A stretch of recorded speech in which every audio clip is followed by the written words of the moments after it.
கிறிஸ்துவுக்குள் பிரியமானவர்களே, My beloved brothers and sisters, ஆண்டவராகிய இயேசு கிறிஸ்துவின் நாமத்தில் நான் உங்களை வாழ்த்துகிறேன். in the name of Jesus Christ we welcome you. பிரியமானவர்களே, Beloveds, தாவீது கோலியாத்தை சந்தித்த பொழுது அவனுடைய இருதயத்தில் கொஞ்சம் கூட பயம் இல்லை. when David meets Goliath, David doesn't have even a small amount of fear. ஏனென்றால் தாவீதின் மேல் பரிசுத்த ஆவியானவர் வந்து தங்கி இருந்தார். The Holy Spirit came upon David and dwelled in him.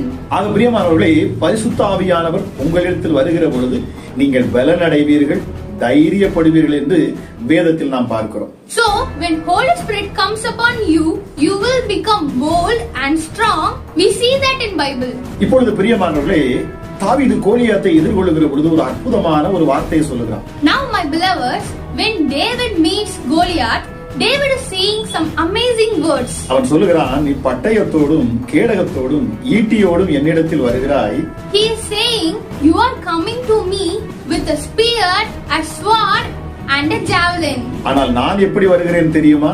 But do you know how I come? தாவீது சொல்லுகிறான், David is saying, இஸ்ரவேலின் ராணுவங்களின் தேவனாகிய சேனைகளின் கர்த்தருடைய நாமத்தில் வருகிறேன் என்று சொன்னான். I come to fight you in the name of Lord who rules over all. He is God of Israel's army. பிரியமானவர்களே, நமக்கும் புதிய ஏற்பாட்டிலே நமக்கு ஒரு நாமம் கொடுக்கப்பட்டிருக்கிறது. In New Testament, there is a name given to us. நமக்கும் தேவ ஆவியானவர் கொடுக்கப்பட்டிருக்கிறார். We also receive Holy Spirit.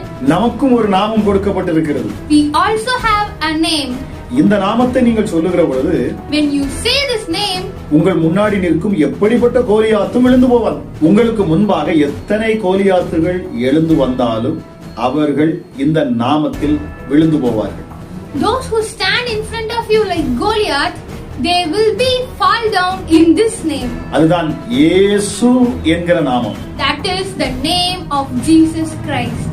இந்த நாமத்தை கொண்டு நீங்கள் எப்படிப்பட்ட பிரச்சனைகளை நீங்கள் எதிர்கொண்டாலும் அந்த பிரச்சனைகள் உங்களுக்கு முன்பதாக விழுந்து போகும். Whatever problems you may face in this name, those problems will be fall down. No matter what kind of problem it is, it will fall before you. ஆக பிரியமானவர்களே, So my beloveds, இந்த நாமத்தை சொல்லி say this name பரிசுத்த ஆவியானவரின் உதவியோடு with the help of Holy Spirit. வெற்றியை பெற்றுக்கொள்ளுங்கள். Get victorious.